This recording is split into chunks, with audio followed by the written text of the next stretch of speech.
Hello everyone. तो आज अपन बात कर रहे हैं मोशन इन प्लेन की। तो मैं क्या कर रहा हूँ, अभी शुरुआत में आपको एक बार थोड़ा सा इसका रिवाइज करवा रहा हूँ इस टॉपिक को कि कौन कौन से फॉर्मूले हैं और कौन कौन से टॉपिक इसके अंदर आते हैं। तो वो देख लेते हैं एक बार, उसके बाद जो है हम लोग क्या बोलते हैं इसके क्वेश्चन भी कर लेंगे, अगर कोई हमें दिखेगा तो वो ट्राई कर लेंगे।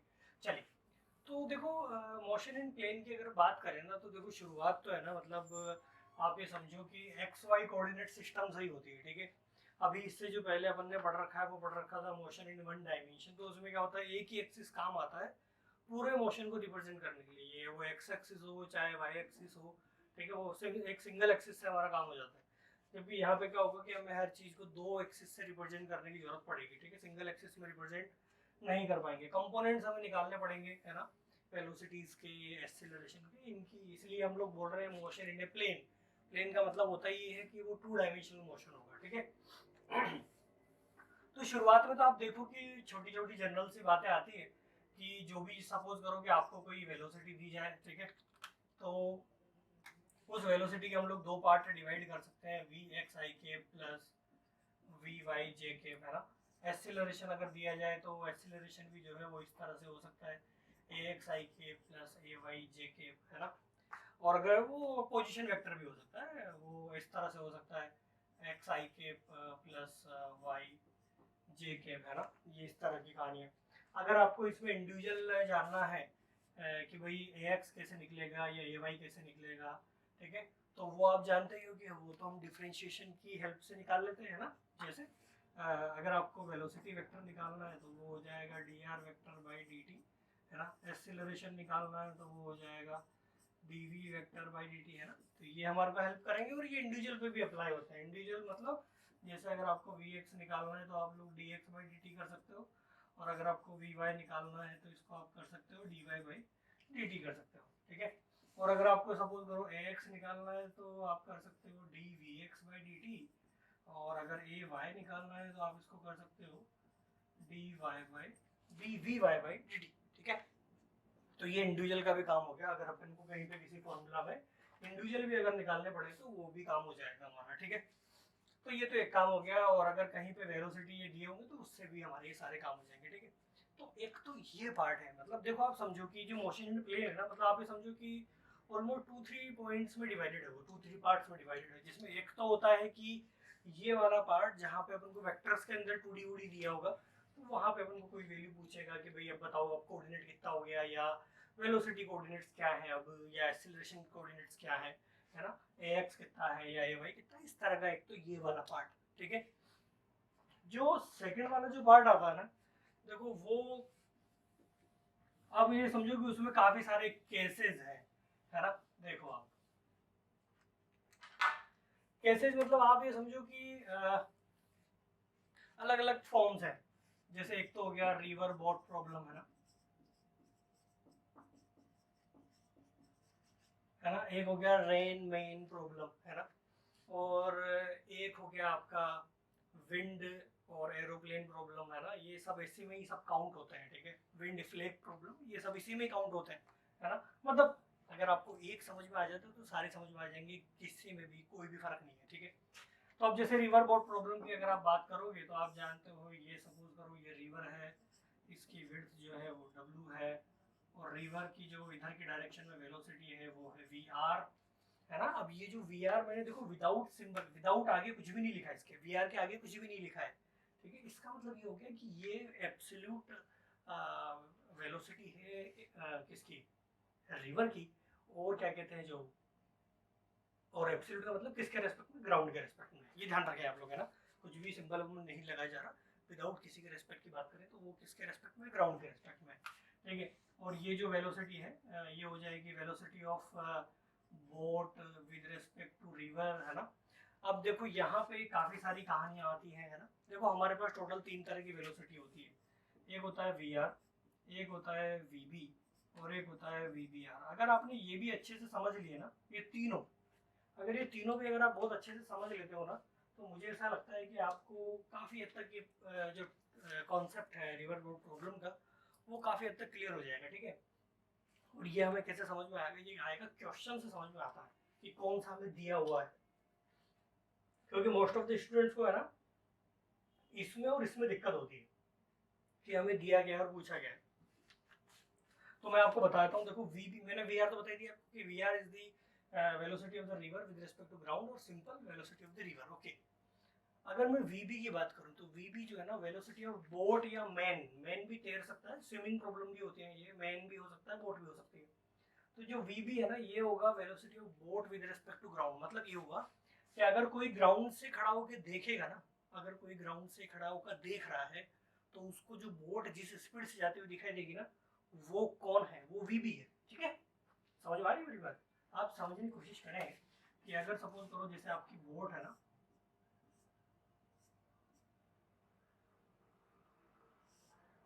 बोट है, ठीक है, तो बोट में मान लीजिए एक एक पर्सन बोट में खड़ा है बी और एक खड़ा है ग्राउंड पे। ठीक है, ये ए मान लो आप इसको। ठीक है, तो जो ए को जो वेलोसिटी दिखाई देगी ना, आप चाहो तो ये नाम चेंज कर लो ज्यादा अच्छे से, ये क्यू ले लो या पी ले लो। तो पी को जो वेलोसिटी दिखाई देगी बोट की वो है वीबी, और क्यू को जो वेलोसिटी दिखाई देगी बोट की, समझ रहे हो मेरी बात? बोट में अगर खड़े होकर देखें तो वो मतलब वीबीआर तो विद रिस्पेक्ट टू रिवर अगर आप देख रहे हो, मतलब कोई अगर वो तो खैर खुद के रेस्पेक्ट में तो जीरो आएगी, आप उसको नजर है ना।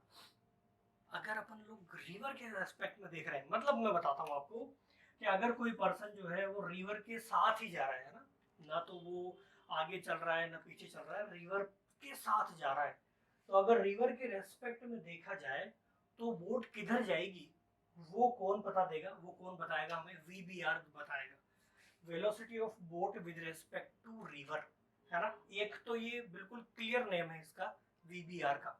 ठीक है, दूसरा नाम क्या है इसका? Velocity of boat in still water, है ना। वेलोसिटी ऑफ बोट क्या है? इन स्टिल वाटर, मतलब अगर अगर आपकी पानी रुका हुआ है, अगर आपका पानी बह नहीं रहा है, रिवर रुकी हुई है, तो उस वक्त जो स्पीड होगी वो भी क्या होती है? यही होती है, क्योंकि रिवर जीरो हो जाता है तो दोनों बराबर हो जाते हैं, इसलिए ये भी वी भी हो जाता है। ठीक है, पर ध्यान रखें ये चीजें समझने की है।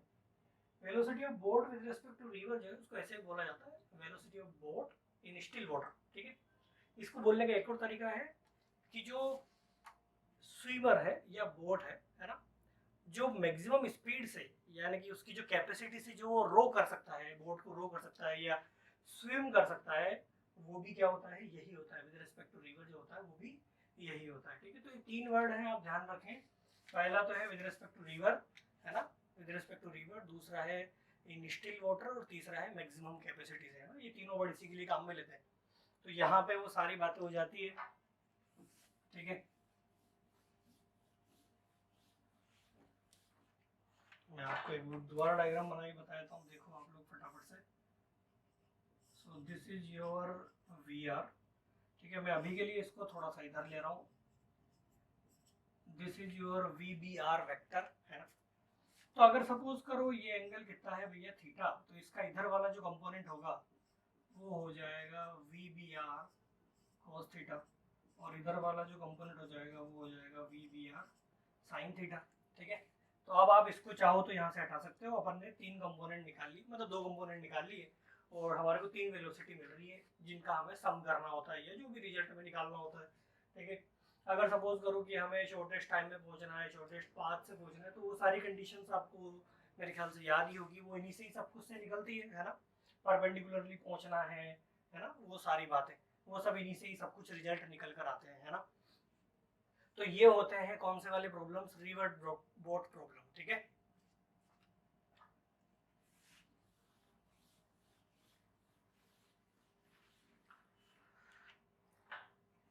तो अपन ने दो बातें कर चुके हैं अपन लोग। एक तो जनरल सवाल जहाँ पे हमारे को डायरेक्टली आर या वी या ए दिया होगा और हमें डिफरेंशिएशन या फिर इंटीग्रेशन करके जो है अलग अलग वैल्यूज फाइंड आउट करनी होगी 2D में।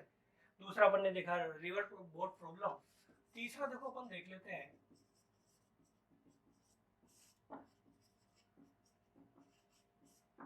Projectile motion. ठीक है, अब ये जो पार्ट है ना, देखो मैं जानता हूँ ये काफी सिंपल पार्ट है आप लोगों के लिए, बट देखो क्योंकि अब हम लोग पूरी फिजिक्स पढ़ चुके हैं ना, पूरी फिजिक्स पढ़ चुके हैं, तो अब आप क्या है देखो इसको, इस टॉपिक को एक ब्रॉड वे में देखना शुरू करो, ठीक है, तब जाके अपन से वो सारे सवाल हो जाएंगे जो दूसरे चैप्टर में भी होते हैं, किसके, प्रोजेक्टाइल मोशन के, ठीक है। तो आप देखो मैं आपको कैसे बता रहा हूँ, सुने। तो प्रोजेक्टाइल मोशन क्या है, आप जानते हो ग्रेविटी के अंडर, है ना, अगर आप लोग किसी भी ऑब्जेक्ट को किसी एंगल थीटा पर क्या करते हो, थ्रो करते हो, तो जो उसका पाथ है वो कुछ इस तरह का होता है ना, एक पैराबोला का पाथ होता है, ठीक है। सपोज करो ये इनिशियल वेलोसिटी u है, तो ये हो जाएगा u cos थीटा, ये हो जाएगा u sin थीटा। सो हम क्या करते हैं, 2D मोशन को दो 1D मोशन में डिवाइड कर लेते हैं, एक हो जाएगा x एक्सिस में, एक हो जाएगा किस में, y एक्सिस में। तो अब आप क्या कर सकते हो, x एक्सिस में भी इक्वेशन लगा सकते हो, y एक्सिस में भी इक्वेशंस अप्लाई कर सकते हो। अब x एक्सिस की सबसे अच्छी खास बात ये कि x एक्सिस में कोई भी एक्सीलरेशन नहीं है बॉडी के पास में, है ना, और जो फोर्स लग रहा है वो तो सिर्फ और सिर्फ नीचे की तरफ ही है ना, ग्रेविटी, बाकी एक्स डायरेक्शन में तो कोई फोर्स है ही नहीं। तो जब आप x एक्सिस की इक्वेशन लिखोगे ना, तो वो होगी ओनली यूनिफॉर्म मोशन वाली, है ना, जिसमें पार्टिकल के पास में किसी भी तरह का कोई भी एक्सीलरेशन नहीं है, ठीक है। तो वो ध्यान रखें। तो मतलब सिंपल सी बात, जैसे वेलोसिटी बराबर हो गया डिस्प्लेसमेंट अपॉन टाइम, है ना, ये वाली इक्वेशंस काम आएगी, सिंपल। जबकि y एक्सिस में पार्टिकल के पास में क्या है भैया, एक्सीलरेशन है, तो यहाँ पे आपको, और जो एक्सीलरेशन है वो भी कांस्टेंट एक्सीलरेशन है। तो आप लोग जो यूनिफॉर्म एक्सीलरेशन वाली इक्वेशन पढ़ते हो वो सारी आप लोग यहाँ पे अप्लाई कर सकते हैं, ठीक है। मैं जस्ट इक्वेशन लिख रहा हूँ, वी वाई बराबर U Y plus A Y T, Y बराबर U Y T plus half A Y T square, और वी वाई स्क्वायर बराबर U Y square plus 2ay into Y. सही है क्या भाई? तो ये तीनों इक्वेशन तो लग सकती है y एक्सिस में, और ओनली ये एक इक्वेशन, या और भी अगर आप कोई छोटा मोटा रिजल्ट यूज करना चाहें यूनिफॉर्म मोशन का, तो वो भी आप लोग यहाँ लगा सकते हैं, ठीक है। तो ये तो रहा बेसिक, और मैं आपको फटाफट से फॉर्मूले याद करवा देता हूँ, देखो आप लोग। हाँ, तो अपन सबसे पहले बात करते हैं रेंज की, ठीक है। तो रेंज होती है क्या, जो आपका जो पार्टिकल है वो जहाँ से आपने फेंका था तो वो कहाँ तक गिरा है एक्स एक्सिस के अंदर, ठीक है, उसने कितना हॉरिजॉन्टल डिस्टेंस कवर किया है ना, उसको अपन बोलते हैं रेंज। तो रेंज होती है, देखो आपके पास U square sine 2 theta upon कितना जी होती है, ठीक है। अगर हाइट की बात करें, मैक्सिमम हाइट की, ये कहाँ तक पहुंचेगा, ठीक है, मैक्सिमम हाइट वर्टिकल कहाँ तक जाएगा उसको अपन बोलते हैं एच, मैक्सिमम हाइट। तो ये हो जाएगा एच, क्या हो जाएगा, you square sine square theta upon कितना 2g, ठीक है, ये कहानी। अगर अपन बात करें कि टाइम ऑफ फ्लाइट क्या होगा, तो वो होता है 2u साइन थीटा अपॉन कितना g। सही है भाई? तो देखो ये तीन तो मेन फॉर्मूला है ही सही, बट देखो मैं आपको है ना एक चीज और सजेस्ट करता हूँ, जो आप है ना याद रखेंगे तो मतलब थोड़ा बहुत सही रहेगा। कुछ क्वेश्चंस ऐसे होते हैं जहाँ पे उन फॉर्म्स की जरूरत पड़ती है डायरेक्टली, ठीक है, हमें टाइम नहीं लगेगा उनको सोल्व करने में। देखो एक तो बात करते हैं एच की, तो देखो एच जो है ना वो एक्चुअली यू वाई का स्क्वायर डिवाइडेड बाई होता है 2g। देखो यू साइन थीटा कौन सा कंपोनेंट है, वाई कंपोनेंट है ना इनिशियल वेलोसिटी का। तो आप लोग है ना ध्यान रखिए कि यू वाई जो है, यू वाई का जो स्क्वायर है डिवाइडेड बाई 2g, वो एच भी होता है, मतलब इस तरीके से भी रिप्रेजेंट कर सकते हैं एच को। क्योंकि कई बार क्या होता है कि कई सवालों में बोल दिया जाता है कि भाई यू वाई, जैसे मान लो हमने 2-3 प्रोजेक्टाइल फेंके तो बोल दिया जाता है भाई यू वाई सबका सेम है, ठीक है, बोल दिया गया कि यू वाई सबका सेम है। तो अगर यू वाई सबका सेम होगा अगर, तो इसका मतलब उनकी सबकी हाइट क्या होगी, सेम होगी, हाँ कि ना, ये ध्यान रखें आप लोग बात। इसलिए बता रहा हूँ मैं, ये कई बार डायरेक्ट रिजल्ट यूज हो जाता है सवालों में। इसी तरह से देखो रेंज को भी क्या लिख सकते हो आप, देखो साइन 2 थीटा को क्या लिख सकते हैं हम लोग, 2 साइन थीटा कॉस थीटा। तो ये देखो ये भी इस तरह से निकल कर आ जाता है U X U Y upon कितना हो जाएगा जी। देखो ये यू स्क्वायर है ना, तो इसको दो यू लिख सकते हैं, यू इंटू यू, तो यू कॉस थीटा तो हो जाएगा यू एक्स, और यू साइन थीटा हो जाएगा यू वाई। तो ये भी देखो रेंज लिख सकते हैं, है ना। तो यही बात है, यहाँ से जो रिजल्ट हमने देखा था वो उसको यहाँ पे हम अप्लाई कर सकते हैं, ठीक है, कि भाई अगर किसी का यू वाई सेम है तो रेंज किस हिसाब से होगी, एंगल्स उनके किस हिसाब से होंगे, ये सारे कंपेरिजन यहाँ पे किए जा सकते हैं अगर आप इनको इस तरह से याद रखते हो तो। इसी तरह से आप टाइम ऑफ फ्लाइट भी याद रखें, 2u वाई अपॉन कितना हो जाएगा जी। अब जैसे ये यू वाई सबका सेम है, तो इसका मतलब सबका टाइम ऑफ फ्लाइट क्या होगा, सेम होगा। मतलब वो सभी एक ही टाइम पे नीचे आएंगे, चाहे भले ही आपने उनको कितनी भी स्पीड से फेंका हो या किसी भी एंगल से फेंका हो, अगर उन दोनों या तीनों प्रोजेक्टाइल्स के यू वाई सेम है, ठीक है, यू वाई सेम है, तो सभी का टाइम ऑफ फ्लाइट क्या होगा, सेम होगा। ठीक है, तो ये इस तरह से रिजल्ट काम आ जाते हैं अगर हम लोग इनको इस तरह से याद रखते हैं।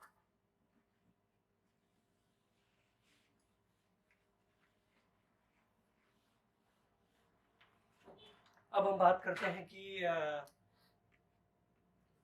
जो प्रोजेक्टाइल मोशन है उसमें ये जो पाथ है, पैराबोला होता है, हम जानते हैं इसकी इक्वेशन क्या होती है ना, पैराबोला की इक्वेशन मतलब path equation.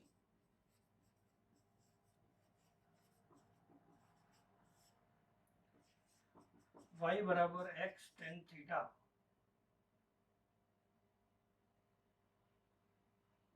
Minus G X square upon 2 U square cos square theta. ठीक है, तो बेटा ये इक्वेशन है और ये आपको याद रखनी पड़ेगी बेटा। ठीक है, क्योंकि कई बार क्वेश्चन जो है ना डायरेक्टली इसी फॉर्म पे पूछ लिए गए हैं, तो अगर आपको ये एक फॉर्म नहीं याद रहेगी तो आप कंपेयर नहीं कर पाओगे फिर। ठीक है, तो ध्यान रखें आप लोग ये बात। ठीक है कि y बराबर क्या होता है, x tan theta minus G X square upon 2 U square cos square theta. सही है, चलो इसी की एक फॉर्म और होती है बेटा, वो भी बताता हूं मैं।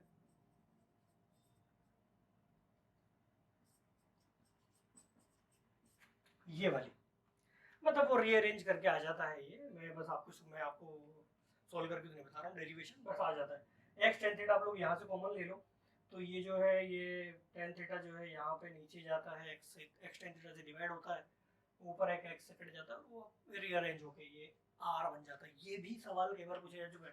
ठीक है, तो आप ध्यान रखें ये वाली फॉर्म, वाई बराबर क्या होता है, X tan theta 1 minus X divided by R. सही है भाई, हाँ कि ना।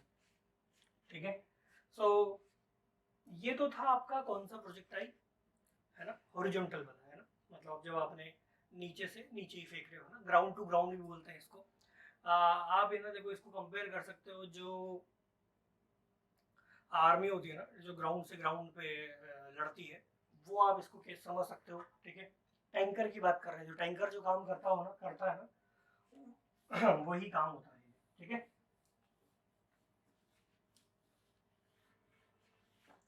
अब ये तो हो गई जनरल बातें जो अक्सर हम लोग पढ़ते हैं। अब इनके अलावा एक्स्ट्रा क्या बातें हैं जो हमें ध्यान रखनी है वो भी देख लेते हैं। ठीक है, देखो सुनो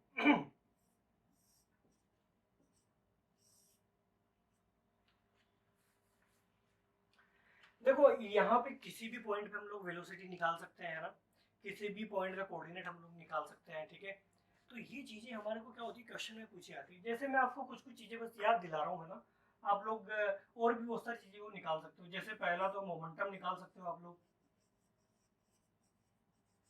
भाई अगर आपको वेलोसिटी पता है, मास पता है, तो मोमेंटम आ जाएगा कि नहीं आएगा, नहीं आ जाएगा भाई। ठीक है, मोमेंटम निकाल सकते हो, काइनेटिक एनर्जी निकाल सकते हो, हाँ कि ना, किसी भी पॉइंट पे पोटेंशियल एनर्जी निकाल सकते हो एमजीएच अप्लाई करके, है ना, इतनी हाइट पे होगा वो पार्टिकल। ठीक है, फोर्स निकाल सकते हो कि उस मास पे कितना फोर्स लग रहा है। वैसे तो हम जानते हैं एमजी लग रहा है, बट पूछ लेते हैं लोग ताकि कंफ्यूज किया जा सके कि यार ऐसा कैसे हो रहा है ना, नेक्स्ट चैप्टर की बातें पूछ ली जाती है। फिफ्थ देखो आप लोग, टॉर्क पूछा जा सकता है ना, R vector cross F vector होता है ना, तो आर वेक्टर हमें पता ही होता है और एफ वेक्टर इधर की तरफ है। ठीक है, तो ये पूछ लिया जाता है, हाँ कि ना।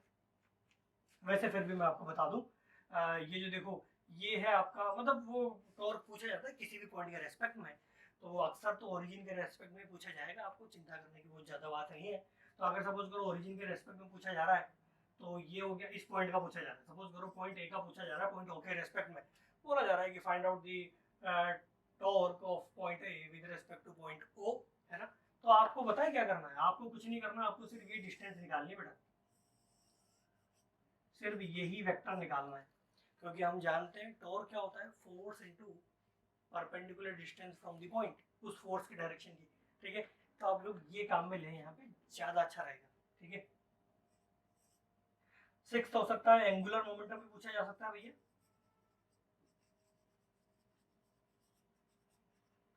R vector cross P vector है ना, एल वेक्टर में चाहो तो लिख देता हूँ फॉर्मूला आप लोगों के लिए, R vector cross P vector. अरे जब हमें फोर्स पता है तो मोमेंटम तो पता हो गई, मतलब मोमेंटम जब पता ही है और आर वेक्टर में पता लगी है, तो क्या एंगुलर मोमेंटम निकालना आसान नहीं है। तो बस ये सब बातें हैं। तो आप लोग है ना प्रोजेक्टाइल को जब पढ़े तो आप लोग ये ब्रॉड माइंड ध्यान रखें, है ना, कि हमें सिर्फ और सिर्फ ये चीजें तो पूछी जा सकती है ही, रेंज, टाइम ऑफ फ्लाइट और हाइट, इनके अलावा जो है ये सारी चीजें भी पूछी जा सकती है और भी चीजें इंक्लूड करी जा सकती है, नो डाउट, ठीक है। तो ये आप लोग ध्यान रखें बेटा।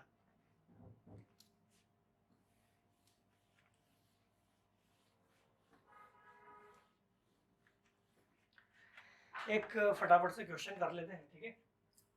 मैं एक तो इक्वेशन वाला क्वेश्चन करा रहा हूँ, ठीक है ना, फिर उसके बाद कोई दूसरा क्वेश्चन ट्राई करेंगे।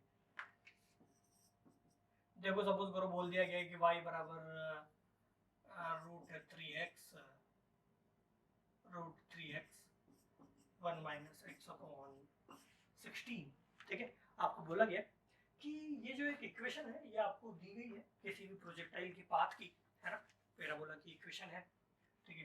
तो आपसे पूछा जा रहा है कि जो भी चीजें आप बता सकते हो ना बता दो, मतलब सिंपल केस में बात करें, रेंज बताना है, टाइम ऑफ फ्लाइट बतानी है और हाइट बतानी है, ठीक है। तो आप लोग ये भी कर सकते हैं कि स्क्रीन को पॉज कर लें और एक बार ट्राई करें कि तीनों के आंसर क्या आएंगे, और देन आप लोग वीडियो कंटिन्यू करके आप देखें कि क्या हो रहा है क्या नहीं हो रहा है, ठीक है। चलो, सो अब हम कंपेयर करते हैं। आप जानते हैं हम तो यहाँ पे कंपेयर गेम खेलते हैं, है ना। कंपेयर करो जो अपनी मेन इक्वेशन है, y बराबर होती है x tan थीटा 1 - x/r, सही है क्या? यही तो है रेंज वाली इक्वेशन, और उसी फॉर्म में लिखी है ये, यस और नो, बस हो गया हमारा काम। तो जहाँ पे आपको x दिख रहा है वहाँ x है, x के साथ कौन है, √3, तो tan थीटा की जगह कौन होगा, इसका मतलब √3 होगा, यानी कि थीटा बराबर क्या होना चाहिए, क्या होना चाहिए भैया थीटा की जगह 60 डिग्री, पहला आंसर, है ना। एंगल ऑफ प्रोजेक्शन हमें मिल गया। दूसरे की बात करते हैं, तो रेंज आपको डायरेक्टली कंपेयर करने से दिखेगी कितनी है, 16 मीटर, मीटर में दिया होता वैसे ये, ठीक है। तो रेंज कितनी हो गई भैया हमारे पास, 16 मीटर हो गई, ठीक है। तो ये कहानी है। अब देखो रेंज आप जानते हो, रेंज का फॉर्मूला क्या होता है भाई, आर बराबर u² साइन 2 थीटा अपॉन कितना जी, आर की वैल्यू तुम्हें पता है ना, यू तुमने कितना निकाला, यू हमें पता नहीं, सॉरी, आर की वैल्यू पता है, थीटा तुम्हें पता है, जी तुम्हें पता है, तो यू आ जाएगा ना। तो अगर यू आ गया और अगर थीटा पता है तो तुम चाहो जो निकाल सकते हो, जो भी पहले वाला में जो डेटा था ना वो भी तुम पूरा निकाल सकते हो। काइनेटिक एनर्जी हो गई, पोटेंशियल हो गया, मोमेंटम हो गया, एंगुलर मोमेंटम हो गया, टॉर्क हो गया, फोर्स हो गया, जो तुम्हारी इच्छा हो सब कुछ निकाल सकते हो। अगर यू आ गया और थीटा आ गया तो फिर तो पूरी प्रोजेक्टाइल ही आ गई ना हमारे पास, और क्या चाहिए था, ये तो चाहिए थे दो चीजें, ठीक है। तो ये इस तरह का क्वेश्चन बनता है बेटा यहाँ पे, ठीक है। एक तो ये पार्ट। दूसरा क्या होता है, देखो यहाँ पे कई सारे क्वेश्चंस है ना कंपैरिजन के भी पूछे जाते हैं ना। कंपैरिजन मतलब इन द सेंस बोल दिया जाता है कि रेंज जो है वो हाइट की डबल है ना, रेंज जो है वो हाइट का 4 गुना है, या हाइट रेंज का हाफ है ना, इस तरह के क्वेश्चंस काफी पूछे जाते हैं। तो उनमें यार कुछ है नहीं बहुत ज्यादा, है ना, आपको करना कुछ भी नहीं है, बस आपको जो भी स्टेटमेंट बोला जाए उसके हिसाब से वर्कआउट करना है ना। आप बस वैल्यू पुट कर दो। जैसे फॉर एग्जांपल मैं आपको बोलूं कि हमें बोला जा रहा है कि जो रेंज है वो 4 टाइम्स ऑफ हाइट है, ठीक है। तो बताओ कि भाई कौन सा रिलेशन सही होगा, नहीं होगा, या क्या रिलेशन होगा। तो आप जानते हो देखो यू आर क्या होता है, u² साइन 2 थीटा, ज्यादा अच्छा रहेगा कि आप लोग चलो कोई बात नहीं, तुम्हारे हिसाब से लिख लेते हैं, साइन 2 थीटा अपॉन कितना हो जाएगा जी, ये देखो हो जाएगा 4 इंटू u² साइन² थीटा अपॉन कितना हो जाएगा 2g, सही है। तो u² से u² कैंसिल हो गया, g से g कैंसिल हो गया, ये 2 से 2 4 कैंसिल हो गया 2 टाइम्स, ये हो जाएगा 2 साइन थीटा cos थीटा बराबर हो जाएगा 2 साइन² थीटा, सही है। सो ये तो 1 आ गया है ना, साइन थीटा से एक साइन थीटा कट गया, cos थीटा बराबर cos theta upon sine theta बराबर 2/2, तो कोट थीटा बराबर हो जाएगा 1 और साइन थीटा टेन थीटा बराबर 1, बात बराबर है। तो थीटा कितना आ जाएगा भैया 45 डिग्री, सही है क्या? हाँ कि नहीं? तो इसका मतलब ये हो गया कि जब रेंज 4 टाइम्स होती है हाइट का तो एंगल ऑफ प्रोजेक्शन कितना होता है भैया 45 डिग्री होता है। ठीक है, सिंपल सी कहानी। तो मेरा तो सिर्फ आपको बताने का पर्पज ये था कि इस तरह के भी कई सारे क्वेश्चंस आते हैं, तो आप ध्यान रखें। ठीक है, चलो एक तो ये बात हो गई, और भी छोटी छोटी बातें होती है वो भी आप ध्यान रखें। जैसे एक तो होता है कि आप कॉम्प्लीमेंट्री एंगल्स पे अगर प्रोजेक्टाइल को फेंक रहे हैं तो वो रेंज सेम होती है ना। जैसे अगर आप थीटा पे फेंको चाहे आप 90 माइनस थीटा पे फेंको, है ना, रेंज क्या होती है भैया सेम होती है। तो कई बार ये भी पूछ लिया जाता है कि भाई हमने दो प्रोजेक्टाइल फेंके हैं, एक तो फेंका है 15 डिग्री पे और एक हमने फेंका है 75 डिग्री पे, है ना। तो बताओ रेंज का रिलेशन क्या होगा दोनों में? तो यहाँ पे और यहाँ पर रेंज क्या होगी, बराबर होगी, सीधी सी बात है। हाँ क्या, ये कहा। तो इस तरह के छोटे मोटे रिलेशंस काफ़ी होते हैं, वो आप जानते हो पढ़ने से हमें बहुत इजीली याद हो जाते हैं, उनको बहुत स्पेसिफिकली याद रखने की जरूरत नहीं होती। एक प्रोजेक्टाइल होता है भैया आपका किसी हाइट से अगर अपन फेंक रहे होते हैं ना इस तरह का, किसी बिल्डिंग पे से जब चीज़ों को फेंका जाता है ना तो उस प्रोजेक्टाइल की हम लोग बातें कर रहे हैं। ठीक है, एयर टू ग्राउंड होता है एक्चुअली ये जो प्रोजेक्टाइल है, ये क्या है, एयर टू ग्राउंड है। ठीक है, चलो तो देखो इसमें ना कोई स्पेसिफिक फॉर्मूला है नहीं, मतलब आपको ऐसा याद नहीं रखना है कि सर ये इसके लिए ऐसा होगा इसके लिए ऐसा होगा। आप लोग नॉर्मल रिजल्ट्स काम में लें तो बहुत आसानी होगी चीज़ों को करने में। जैसे सपोज करो कि आपने किसी चीज़ को ऐसे फेंका यू स्पीड से, ठीक है, तो उसकी जो वर्टिकल वेलोसिटी है वो क्या हो जाएगी, जीरो हो जाएगी, सिंपल सी कहानी। हाँ क्या, मतलब कहने का ये है कि ये जो आप फेंक रहे हो ना इसमें वर्टिकल वेलोसिटी जीरो है, तो ये हो जाएगी आपकी हाइट, जहाँ से टाइम निकल जाएगा, टाइम निकलने के बाद हमारे पास इस डायरेक्शन में वो कितनी रेंज कवर करेगा वो आ जाएगा आर बराबर यू टी, सिंपल सी कहानी। ठीक है, और अगर ऐसे नहीं फेंका है और अगर मान लो सपोज करो ऐसे फेंक दिया गया है यू से हॉरिजॉन्टल से थीटा पे, तो ये हो जाएगा यू कोस थीटा और ये हो जाएगा यू साइन थीटा। ये वेलोसिटी कभी भी चेंज नहीं होगी पूरे पाथ में, हर जगह पे ये जो कंपोनेंट होगा ये हमेशा कितना होगा भैया यू कोस थीटा होगा। ये चेंज होता रहेगा किसके हिसाब से, यू साइन थीटा के हिसाब से। इनिशियल वेलोसिटी हो जाएगी कितनी, यू साइन थीटा, और जो भी आप किसी भी टाइम पे निकालना चाहते हो वो वेलोसिटी हो जाएगी, है ना, उसी के अकॉर्डिंग इसके अकॉर्डिंग। ठीक है, यस और नो भाई। तो ये कहानी है भाई। तो इस वाली प्रोजेक्टाइल में भी बहुत ज़्यादा कुछ है नहीं, आप लोग नॉर्मल अपने कॉन्सेप्ट लगाए कि किसी भी प्रोजेक्टाइल को हम लोग जो है दो पार्ट में डिवाइड कर सकते हैं। एक होता है आपका एक्स एक्सिस में और एक होता है वाई एक्सिस में, दैट्स इट। ठीक है,